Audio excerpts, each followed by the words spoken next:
I went to low performing state school, and I did so well that I was featured in the local Guardian newspaper. I am not special. I am not naturally gifted. I always have to work for my grades. So if I could do it, so can you.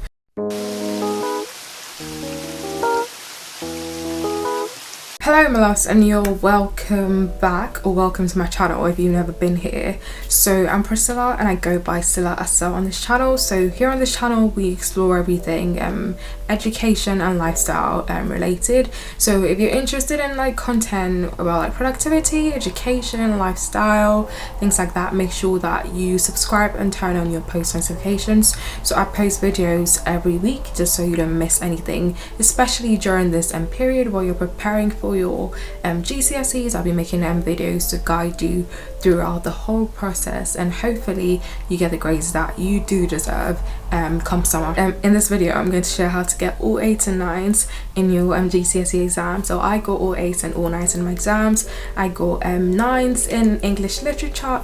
Actually, before I do that, I've got my screen here, so if I look down here, that's just what I'm looking at. Okay, so yeah, I got all 9s in English literature, chemistry, citizenship and RS, and I got all 8s in maths, English language, biology, physics, computer science, geography and business studies. So I did 11 GCSEs and I got all 8s and 9s in all of those. Just before I get into it, I'm sure most of you have this thought in your mind that, oh, most YouTubers are just naturally gifted and you're just sitting here telling me what to do, but you're just a smart girl, you don't really have to study, you're gonna get good grades anyway. But that is not the truth for me anyway. Thing is, I have never been naturally gifted in my life.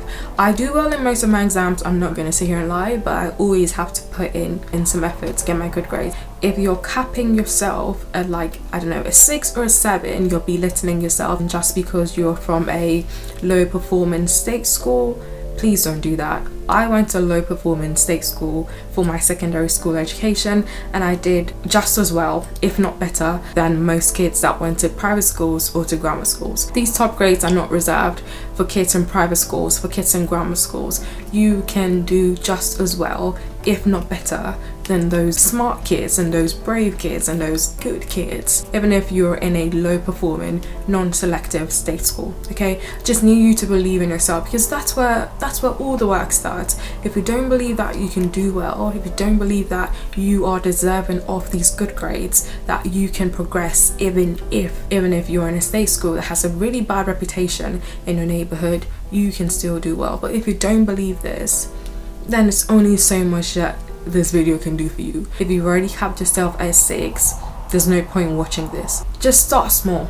Start small. You don't have to feel like studying before you study. The thing is, most times we don't feel like studying. Well, for me, I don't always feel like studying, but these exams, they're set. You're gonna have to sit them whether you feel like it or not. So what I'm going to do in this video is to try to get you to a place where you can make studying feel a bit more casual and not too mundane. Studying does not feel too tasking, does not feel like you have to mentally prepare yourself. You have to clear your desk, you have to get ready to go to the library, pack your bag for you to actually gain much out of studying. I mean, typically that's what you want, but honestly, like, I'm all about being realistic. We don't always feel like doing that, and that's okay. But even when you don't feel like doing it, you should do things, little things that can prepare you or that can help you or push you towards getting those grades that you so deserve. I'll break this video up into a couple of sections or segments. So I'm going to go through some resources that I used. I'm also going to insert some free templates that you can download and edit and make it work for you as well. I'm going to go through how to set smart targets and make learning feel a bit more casual than mundane, and then I'm also going to go through timetabling and how to make scheduling a bit more realistic and a bit more, again, a bit more personalized to you and to your study style or to your style of learning. Okay, and then that will be the end of the video. So when it comes to resources that I used, the first thing you want to do is to find or gather your exam specification. Typically this should be made available to you. I'm sure your teachers obviously your teachers do have them, because they should be teaching you content based on the exam spec, but you might not have seen it yourself. Even if you've seen the exam spec before, I want you to revisit it. So you can get this by just doing a quick Google search. If you're with AQA, OCR, Edexcel, whatever board it is, just do a quick Google search of, like, let's say OCR chemistry GCSE specification. The essence of having the exam spec when you're revising, or before you even start revising, is that you can streamline your studying. Okay, you know what the exam board expects you to know, and so when you pick up your book and you start studying, or when you start doing those past papers, you have tunnel vision and you know what you're preparing for. It helps you make sure that you're not ignoring content that you have to know, and that you're not spending too much time on things that you might not necessarily have to know. So it does, like I said before, it gives you a tunnel vision when it comes to what you're studying, and it helps to streamline your learning. So get that exam spec, go through it, make sure that you know what is expected of you, and that you study according to those requirements. Okay, so when it comes to chemistry, there's a website called ChemRevise, and guys, they've got succinct, when I say succinct, I mean like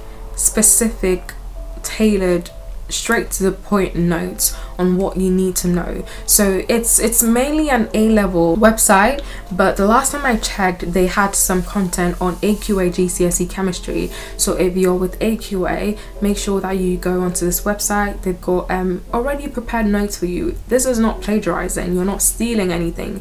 It's publicly available for you to use, so there's no point wasting time making all these notes if you're struggling to make them when they've already got succinct notes online for you to use. You might want to check later if they have anything on Edexcel or OCR, but the last time I checked, they surely did have some revision notes on AQA chemistry, GCSE chemistry. So if you're with that board, make sure you print off those notes, download them. I don't care, just make sure you have those notes. I don't care how you get them, just make sure that you have them in your pile that you can refer to.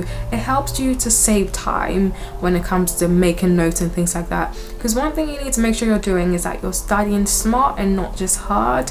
If things like this are already available to you, then it might be better just acquiring them in a couple of minutes and spending those minutes you would have spent making notes doing past papers instead, which I'll come to later in the video. Okay, so yeah, go onto this website and download or print off the notes that they have available for GCSE chemistry. And the next resource that I'm going to recommend, I'm a visual learner, so I like to learn using like photographs, videos, things like that. That's just, I feel like my memory, my brain works best when I use techniques like that. There's this guy right here on YouTube called eRental. I'm gonna put his name up on the screen, and again, he mainly makes content for A-level chemistry. However, I went onto his website and checked, and he's got 2 playlists that have got like a couple of videos in there. I think 14 or so videos or more even for GCSE chemistry. But just like the ChemRevise website, he has got some things for GCSE chemistry as well, so make sure you check that out. And then I'm going to move on to one of the most important things that you can do, past papers. I know you're gonna be thinking, oh, not another girl talking to me about past papers. I really can't be asked for that.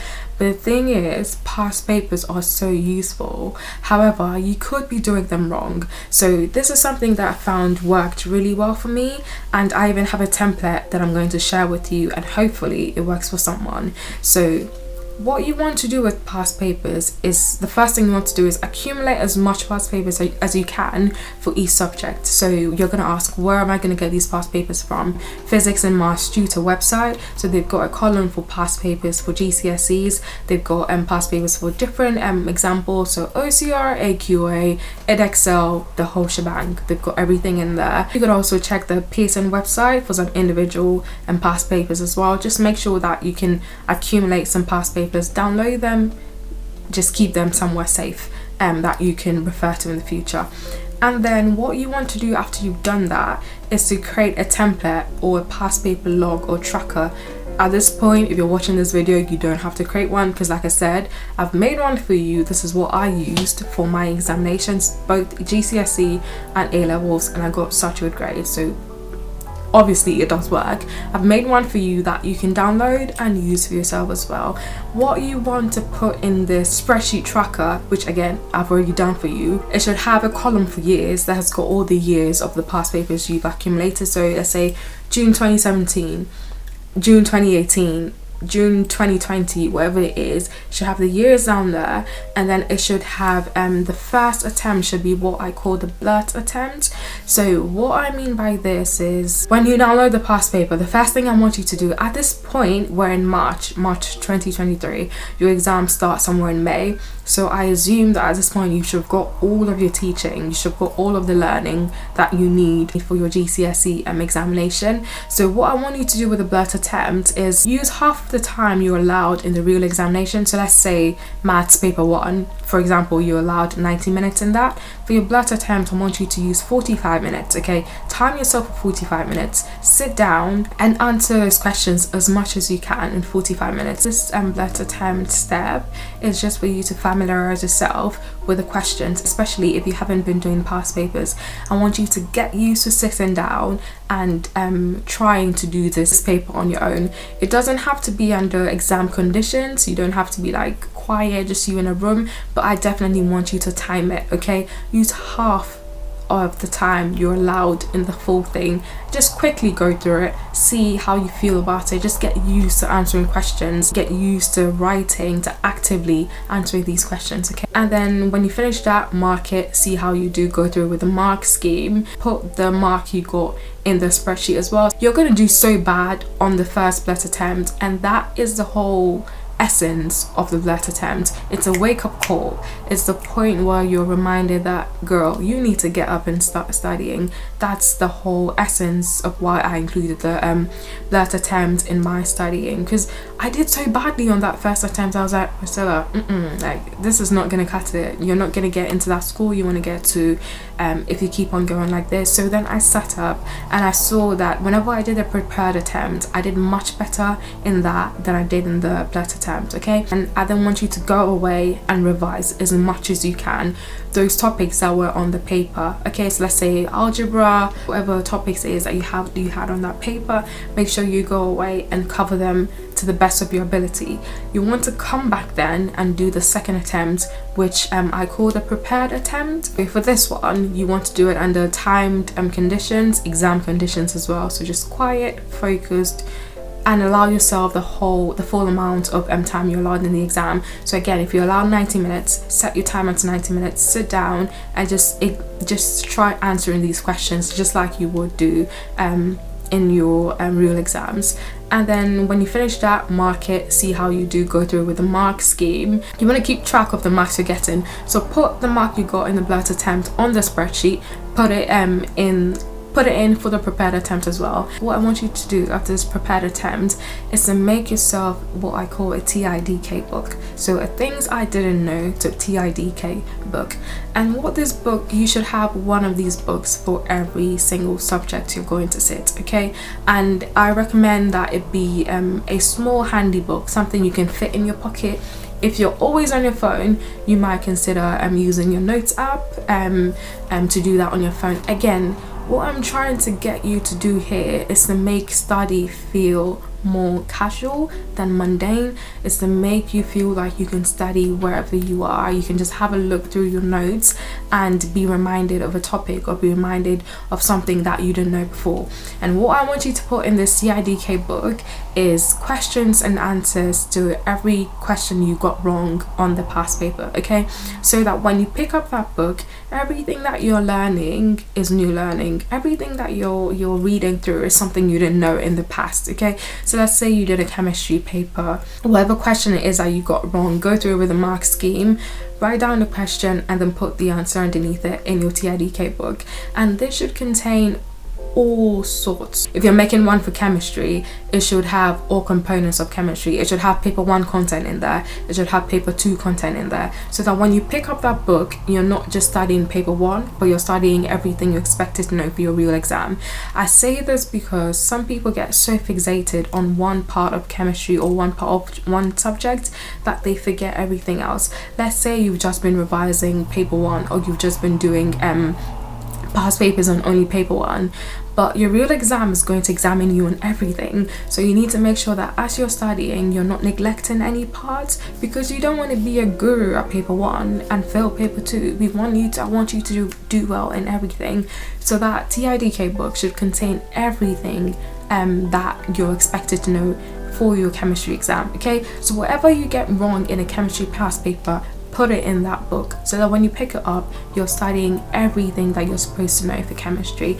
And then after about 2 weeks, I want you to do the third step, which I call the active recall step. Okay, what that is trying to do is to try and target how much you have retained from the revision you did, from the prepared attempt you sat, and from the TIDK book that you've been reading on the bus, on your way home, and things like that. Okay, when you do the third attempt, hopefully your grades should be better than what you did even for your prepared attempt. What you expect to see is a steady progress with all those 3 attempts. So you'll do badly on that blurt attempt, you'll do better on the prepared attempt, and hopefully you should do even better in your active recall attempt.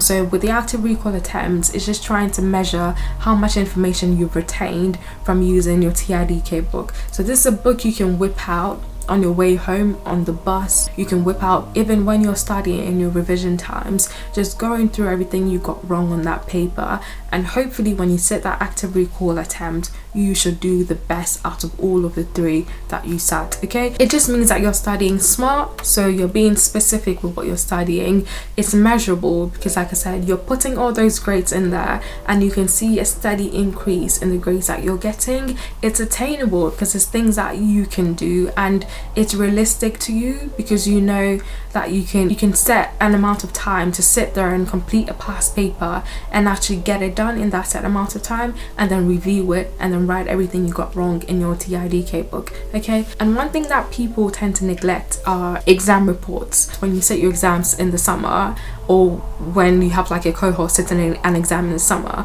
what they do at the end of that is that the chief examiner will collate information from different examiners, so how they felt the exam went. So if, let's say, there's been like a pattern of inaccurate answers that they've been getting from many students, they're going to put that in there. For example, question 3, most students wrote 2.5 as the answer. They got that answer because they worked it out like this. Or let's say most students chose B for question 5, and that's because they used this technique to find out the answer. And they could even like include things about what the few people who got that question right did. If it's an essay, they could include how differently the people who excelled structured that essay. So what the exam report does is to help you gauge how you did in that examination compared to the other students, and also give you some few pointers that you need to stay clear from when you're doing that past paper again. What I found when I went through the exam report is that most of the mistakes the examiners picked up in the report, I made them myself as well when I was doing the past paper. So it just helps you know that, oh, you're not the only one who's made this mistake. Oh, you're not the only one who misread this question or who misinterpreted this question, that many other people made that mistake, but this is how you can rectify it moving forward. The next thing you can do is to use textbooks as well, if they do work for you. Sometimes for some subjects, textbooks didn't really work for me, they did for other subjects. So if you find textbooks useful, I'd say go for them. What I found really useful were those CGP study guides, because they had, again, succinct notes, so I didn't have to like always make notes and things like that. So yeah, I think I found those workbooks really helpful as well. The whole aim of this is to make it personalized and make it something that works for you. If flashcards work for you, I say definitely look into making them. To be honest, I haven't been big on flashcards. I found that they haven't really worked for me in the past, but if they work for you, because I have friends who love flashcards, but it just hasn't worked for me, again, it should be something that works for you. Okay, so you can try them out if you haven't. But yeah, if it doesn't work for you, don't force yourself. And in terms of effective timetabling, you want to block out time for yourself. Block out time for school, especially this Easter. If you're going traveling with your family, block out some time for that in your timetable. Your timetable should be something that is not too overwhelming, something that doesn't make you feel like all you're doing is studying. Okay, so let's say on a typical Monday, you've got school from 7 to, I don't know, to 4, you need to block out from 7 to 4, you've got that for school. If you've got after school activities, let's say from 4 to 5, after school club or whatever, you want to block that out as well in a different color code. For that, let's say you get home around 6. When you get home, I don't think the first thing you want to do is study. I wouldn't advise you to do that. Go speak to your family, go have some fun, eat some food, make sure you're relaxing, you're blocking out some time for that. You get prepared, you get settled in around 7. You can then start studying at 7. You can study for like an hour max, have like 15 minutes break and come back and study again. So you can have from 7 to 8 blocked out for revision, take 15 to 30 minutes for yourself, come back at like 8:30, study again from 8:30 to 9:30. 2 hours after school that day is enough for you to do if you're doing effective work in school. You obviously want to bump this up as you're getting closer to your examination, but you don't want to do so much that you're burning yourself out. Okay, I can do a whole other video on just focusing solely on timetables. If you want me to, just let me know in the comment section, but it should be something that's attainable, something that's manageable, and something that is realistic to you and to your style of studying. Okay, and also I'm going to include in the description box a couple of other resources that I used for maths, for English. For English, there's a man on YouTube again called Mr. Brough. He goes through English literature and English language. He's so useful. And for chemistry, like I said, if you do AQA chemistry, you've got free resources on ChemRevise that you can use. For computer science, I'm going to include a website that have got good notes on that as well. I'm going to include a website for maths as well. If you study computer science, I'm more than happy to share my coursework on Python coding with you. So if you want me to do that, let me know in the comment section and I'll make a whole video. I still have my coursework for computer science. I got an A on that, so I can do a whole video going through my coursework, how I presented it and everything I did for my Python coding coursework. So yeah, I hope this helps you. I hope that you found this helpful. You too can do it if you put your mind to it. I'm not naturally gifted. I worked for my grades, and so can you. Okay, do not belittle yourself.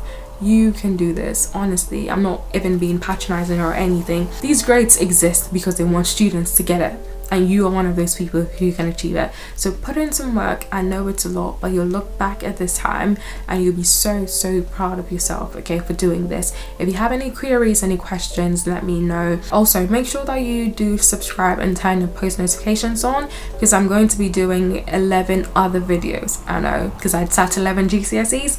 I'm going to be doing 11 videos for each specific subject that I took, how I got an 8 or 9 in that. So if you want to keep on top of that as well, just make sure that you subscribe and turn your notifications on so that you don't miss anything I post. Like I said, I post videos every week. All the best, all the best, all the best, all the best. Honestly, you can do this. You've got this. Honestly, I went to low performing state school and I did so well that I was featured in the local Guardian newspaper. I am not special. I am not naturally gifted. I always have to work for my grades. So if I could do it, so can you. So yeah, all the best. I hope these tips and tricks do work for you. And yeah, I'll see you in my next one. Take care of yourself. Take it easy with revision. Don't burn out, because that's the last thing you want to do. And all the best. Good luck and smash it.